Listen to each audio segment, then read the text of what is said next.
തെരഞ്ഞെടുപ്പ് പ്രചരണത്തിനിടെ ആം ആദ്മി പാർട്ടി ദേശീയ കൺവീനർ അരവിന്ദ് കെജ്രിവാളിന്റെ വാഹനത്തിന് നേരെ കല്ലേറ്. ന്യൂഡൽഹി മണ്ഡലത്തിലെ പ്രചരണത്തിനിടെയാണ് സംഭവം. പിന്നിൽ BJP ആണെന്ന് ആം ആദ്മി പാർട്ടി ആരോപിച്ചു. വിവരങ്ങളുമായി വിനീത VG ചേരുന്നുണ്ട്. വിനീത, എങ്ങനെയാണ് വിവരങ്ങൾ? അവിടെ നിയമസഭാ തെരഞ്ഞെടുപ്പുമായി ബന്ധപ്പെട്ട പ്രചരണങ്ങളൊക്കെ കൊടുക്കുകയാണ്. അതിന്റെ ഒരു ഇതിലാണല്ലേ നമ്മൾ പല വാർത്തകളും കാണുന്നുണ്ട്. അതിൽ കൂടുതൽ വിവരങ്ങൾ, എങ്ങനെയാണ് സംഭവം ഉണ്ടായതെന്നടക്കമുള്ള വിവരങ്ങൾ വിനീത VG നൽകും.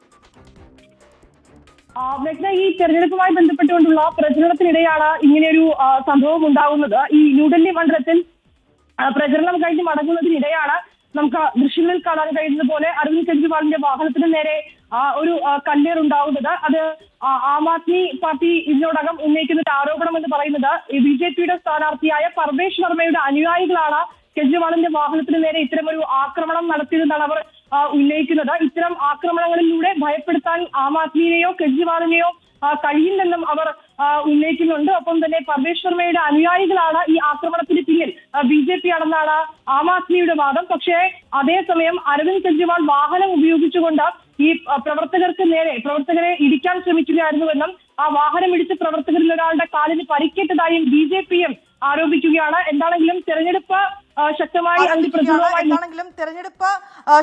അതിന്റെ പ്രചരണവുമായി മുന്നോട്ട് പോകുന്നതിനിടെ ഇത്തരം സംഭവങ്ങൾ, ഇതിന്റെ ആരോപണവും പ്രത്യാരോപണങ്ങളും ഒക്കെയായി BJPയും ഒപ്പം തന്നെ ആം ആദ്മി പാർട്ടിയും രംഗത്ത് വീണ്ടും സജീവമാകുമെന്നുള്ളത് ഉറപ്പാണ്. മേഘ്ന, ശരി. അരവിന്ദ് കെജ്രിവാളിന്റെ വാഹനത്തിന് നേരെ കല്ലേറുണ്ടായി എന്നുള്ളതാണ്. ഇനിയും സംഭവവികാസങ്ങൾ, തെരഞ്ഞെടുപ്പ് അടുക്കും വരെ പല സംഭവവികാസങ്ങളും ഉണ്ട് എന്ന് തന്നെയാണ് പ്രതീക്ഷിക്കുന്നത്.